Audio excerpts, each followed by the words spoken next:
Okay, welcome back to AT9. I'm Turbo Dinosaur, and I'm here with Gravy, and we're looking at Severance versus Vanguard Imperium. Vanguard Imperium, apparently. Vanguard Imperium on your left, fielding 2 Paladins, a Balgorn, 2 Prophecies, a Guardian, Malediction, and 2 Dramiels. While Severance on your right has 3 Tengus, a Basilisk, 2 Rooks, a Thrasher, and 3 Ishkers. So Vanguard gets credit for bringing some cool stuff here, but I don't know if it's going to work. I think going up against a kite team like these Tengus with 3 battleships and 2 prophecies is not going to be the best plan. We were trying to think of a way, like beam Paladins with remote sensor boosters on the Malediction. It's really unlikely. But we are underway now. The Vanguard team came in at 0 on the beacon, and of course the Severance team came in at range, full 50k. And we are seeing laser fire coming from the Balgorn. He's not jammed yet, at least, from those 2 Rooks. And the damage is going on to the Rook. The Guardian of Vanguard is being hit right now and is tanking pretty decently. Yeah, he's actually kind of hanging in there. A lot of rep bots on him, and he's building up speed a little bit now, although I don't suppose that'll matter too much. And that Severance Rook is actually taking some damage. Of course, he's getting reps as well from their Basilisk. Notably, I am not seeing any E-War effects coming from the Severance team. If they had damps on those Ishkers, or on the Tengus as well, then this would have been a pretty one-sided fight. But I think the fact that there's no E-War means that they're really relying just on range and the ECM from those 2 Rooks, which may not be the best strategy. We are seeing a lot of cap transferring between the Paladins and the Guardian, which is an interesting strategy. It lets the Paladins use their extra high slots to keep themselves capped up for their guns and to keep cap into that Guardian so it can rep constantly. Now, it looks like the Paladins are not shooting anymore, although it did look like they're cap transferring, so I'm not sure what the story is there. Also, the Paladins 4 mids, is that right?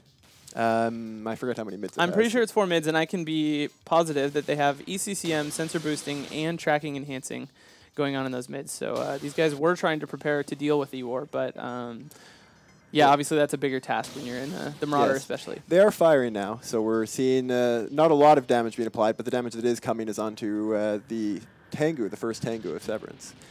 At this point, it's a pretty big stalemate. It doesn't look like the Severance team is going to be able to break the tank on this Guardian unless they do something about those drones first.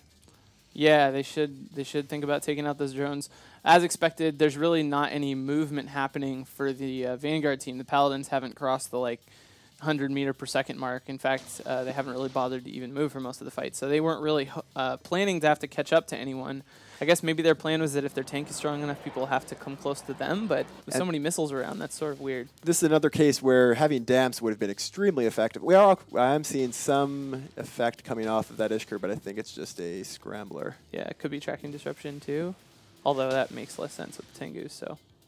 But if they did have an overwhelming damp team going along with these Tengus, then Severance would have been able to damp down the Guardian and then kill off the tacklers as they approach. The Guardian wouldn't be able to leave range from the very slow Paladins. You know, Vanguard gets on the board first here by taking out one of the Severance Ishkers, and it looks like they're about to start on another one. So that's a little bit of a surprise, and now one of the Vanguard Dramiel's taking a little damage, but he's repped back up, no problem by that Guardian. Yeah, the Guardian for Vanguard is doing an excellent job so far.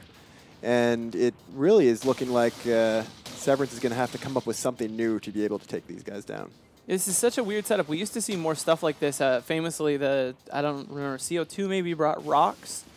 AAA brought the cap transferring. Okay, so the cap transferring rocks, and then you kind of just sort of make the other team fight on your terms because you can't break the tank without, or at least you just can't break the tank at all.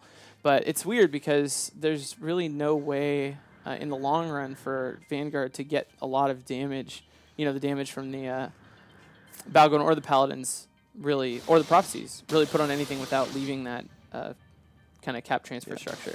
If I was the FC for Severance, I would have everybody hang back outside of the range of these battleships and just start picking off those rep drones. Because once those rep drones go down, it should be possible to take down the Guardian. Right, yeah, you can take down the drones in the meantime, and then eventually your Rooks are going to get the jams that you need, whether it's jamming the Guardian or jamming the cap transfer. Eventually you should be able to get an opening where you can put some pressure on the tank.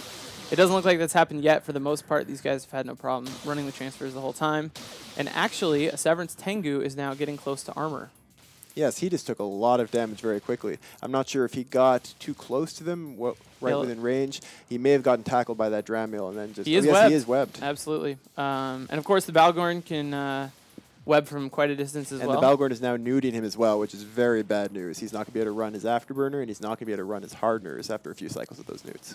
And another cool thing, I mean, this setup is obviously really weird, but another cool thing about the cap transfer chain is that if you can get on the offensive, you can feed the Balgorn a lot of cap with the cap transfer. Yep, that is an excellent point. And then you can, do a lot more nuding than you would normally be able to. And they are going to lose that Tengu. He is dead. And if that keeps up, then it looks like that Vanguard is going to be able to take pretty much complete control of this match, because as it is, they are not taking any significant damage.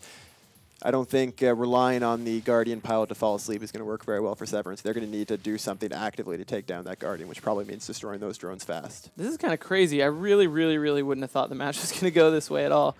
What's the effective range on these Paladins? It should be like, if they're running tracking enhancers, or a tracking computer and maybe a tracking enhancer or two, they could push it out to like, what, 80K maybe? Quite 90K? possibly with Scorch, yeah. They'll be doing some pretty decent range, and we're seeing an Ishkur now dropping for Severance as well. Does the Paladin pick up the optimal bonus that the APOC has? Honestly, I do not remember. They do have that amazing web bonus that some of the Marauders have. They're very vulnerable to ECM, though, so it's surprising that they've been able to get any locks at all with the 2 Rooks. You keep talking. I'm looking at the bonus for this ship. Meanwhile, we are seeing now the Guardian for Vanguard taking quite a bit of damage. It looks like those drones may be partially gone off of him because he's, well, no, he's still tanking okay, but he's taking significantly more damage than he had been before. And yes, it does look like there's fewer drones on him now.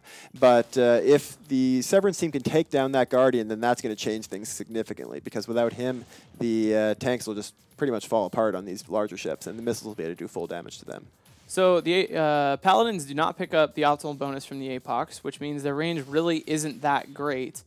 But we are seeing now damage being applied to the Tengu of Boyd. Is it possible for us to get a look to see if he's being nuded or not? Yeah, 1 second. This guy Gravy just tells me what to do all the time. Nope, he is not being nuded. He's just being fired at from a long distance away, so he's probably going to be able to pull some range.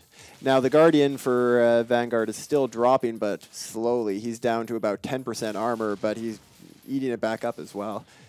It doesn't look like they've really taken out any of these rep drones. And I think the thing with the Guardian, I mean, I'm not sure, as they're about to lose an Ishkur on the Severance side, but it seems like it's likely that they would pick up a window where they could put a lot of pressure on the Guardian if they're able to jam out the cap transfers or something like that. Yep. And then, of course, that window disappears if you can't finish the deal by the time he gets his locks back. But in this case, the damage is still coming in. He's definitely hurting pretty bad. It is looking like that Guardian's going to die before Boyd's Tengu.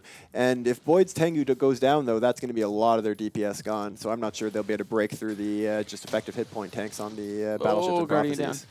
Now, another thing about these setups, when you have one of these cap transferring heavy tank setups, is usually you take one ship down, and it's really hard for the rest of the ships to. Yeah, in this case, the Paladins will be able to cap transfer each other still, but losing the reps. But they won't be running local reps, right? I wouldn't expect so. They do have the bonus for it, but with the Guardian, it's probably not worthwhile. They're better off putting resists and damage mods in the lows. Right. If they, I mean, I guess they could do. I'm not seeing any local rep effects on them yet.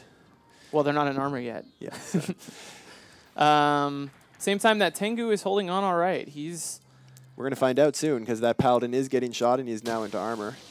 Yeah, it doesn't look like it. I wouldn't think so. I mean, that would be kind of hard. That would be surprising, yes. You can do it. Like you said, it's bonus, and they can get tons of cap fed to them from the Guardian, and the Guardian can run a local tank, and it could work, but I don't think that's what they're doing, and it doesn't look like he's repping anything back. So. It looks like the Vanguard team has now switched their damage to Cruella's Rook of Severance. It looks like Boyd's Tengu probably got outside of range because he wasn't webbed or nuded, and they were able to just reduce the DPS on him by getting range. Right, and it's the same story actually on the Rook. The Rook has now gotten clear of the damage, and they're switching targets again.